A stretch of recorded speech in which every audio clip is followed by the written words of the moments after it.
morning, and as you can see, following Storm Bert, there's a bit of surface water on the road as we approach Oshit Corner. Today it looks like being bright and sunny and at least 9 or 10 degrees. So what better excuse do I need than to take the bike out? I appear to have run out of sausage and bacon, so there's no prizes really for guessing where I'm going to end up. And just the other side of Bratchlocks in Womben, we've got a bit of a flood. Actually, I came back this way yesterday in the car and it was worse than this, but there again it's no more than 7 or 8 inches deep, so shouldn't be a problem. The slippy stuff it leaves on the road, however, is another matter. Now this was a bit odd. I thought at first the Guzzi's going on to reserve. Fuel starvation, it slows down, so we turn the reserve tap over, and usually within a few seconds the bike picks up. But no, it didn't.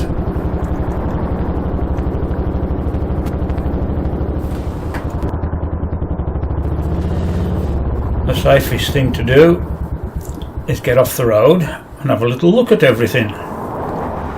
Yep, the tap is definitely on reserve. The bike will run for a few seconds and then stop. Most strange.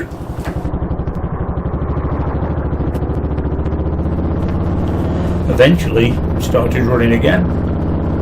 Now I know there's a petrol station just at the bottom of the hill in Bridge North, so I'll head there and fill up.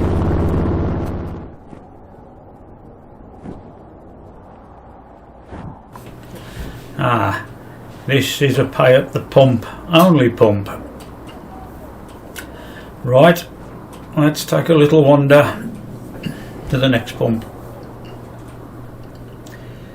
Eventually I only managed to get 1.5 gallons in the tank, so the bike certainly wasn't going on to reserve. So I'm thinking fuel filter might be blocked, some blockage in the fuel tap or fuel line, something that'll have to be looked at. And to be fair, for the rest of the day the bike just ran as it should, so at the moment I don't know what it was.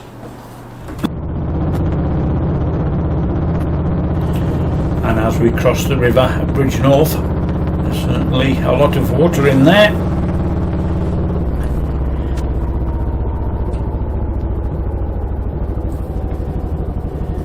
Yes, thank you, Storm Bert.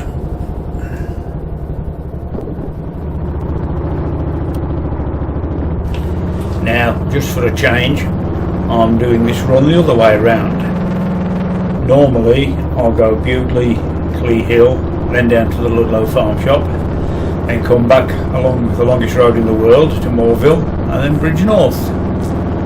But this time, we're doing it the other way around. So we're now at the start of the longest road in the world at Moorville.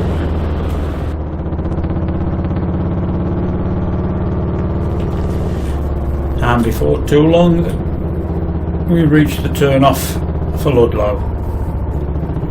The sun is a bit of a nuisance with it shining on these wet roads. It does knock the visibility down a little bit.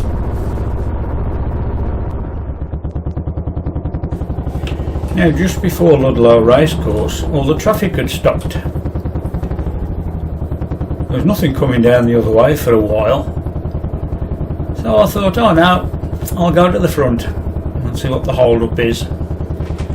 As it turned out, they got the barriers across the road and they put the mats down on the tarmac because there was some kind of event going on at Ludlow Racecourse. I thought, oh, that's good.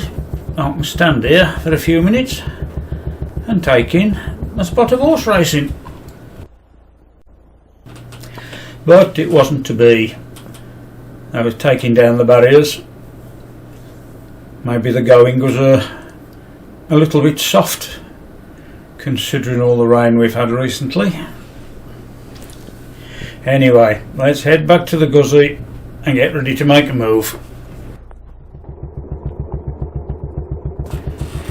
These mats are slippy.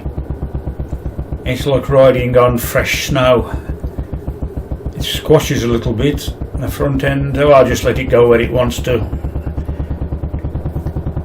And it appears that we're just in time for a little bit of train spotting because the barriers are down on the level crossing.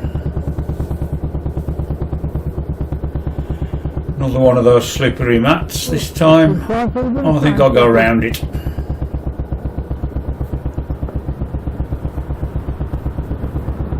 And there's the train. But no, the barrier didn't go up. So that can only mean there's another train coming. And sure enough, a minute or so later, the train appears from the other direction.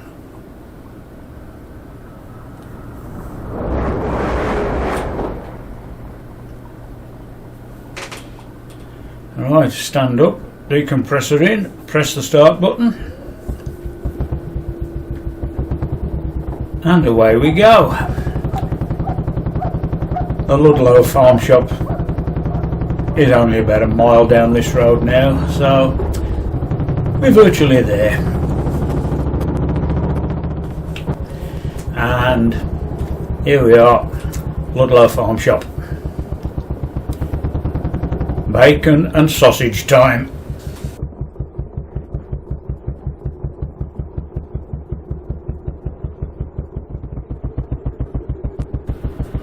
Once again I'm riding into the sun, but fortunately it'll only be for a few hundred yards, and then the sun will be at my back for the rest of the journey home.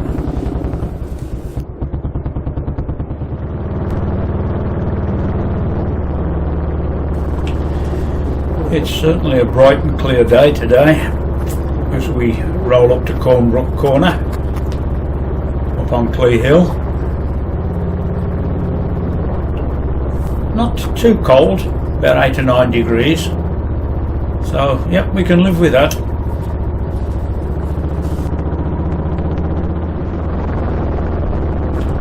And it's down the Bewdley bypass and back over the River Severn.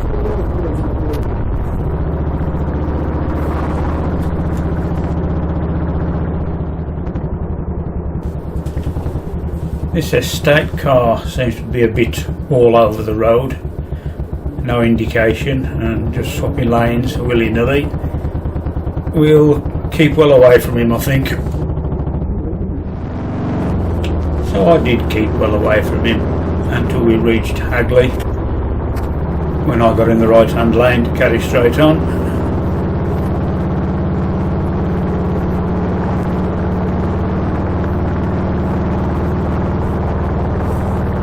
In the cars there in that line to go into Stourbridge. You can guess what he's going to do, can't you?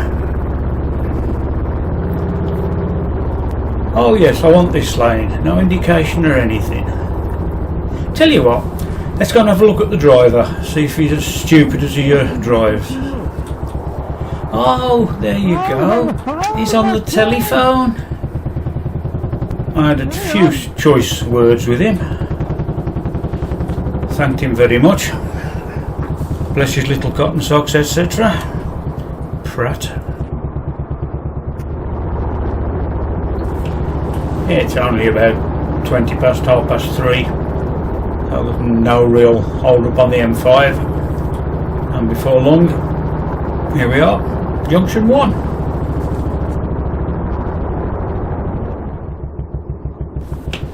I was quite surprised by the amount of traffic for this early in the afternoon. Had it have been like 4:15, I could understand it. But anyway, one of the advantages of being on two wheels is you don't always have to wait in things like this. So we'll give it a second or two to see if the traffic starts moving, and if not, we'll make our way down through the middle, which is always good fun.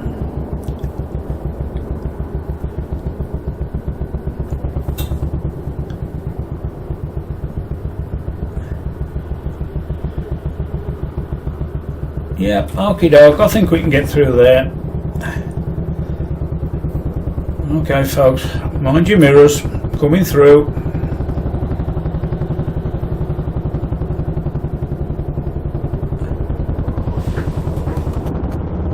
Now there's always one, and it's usually a taxi. Yeah, he's making no attempt to pull over and give me any space to get through. But you know what? I might have a quarter of an inch to spare there. Yes, just. There we go.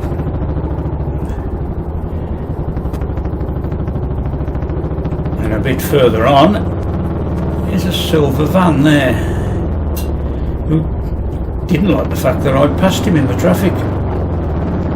So he has to put his foot down and come flying past me again, only to realise he can't get any further.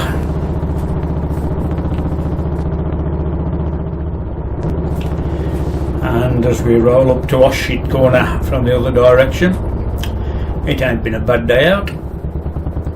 Sun's been out for most of it. Never rained. Okay, the roads are wet. The bike's got a bit dirty. But on the plus side, I've now got my bacon and sausages. So I reckon that's about it. Until the next time, see you later.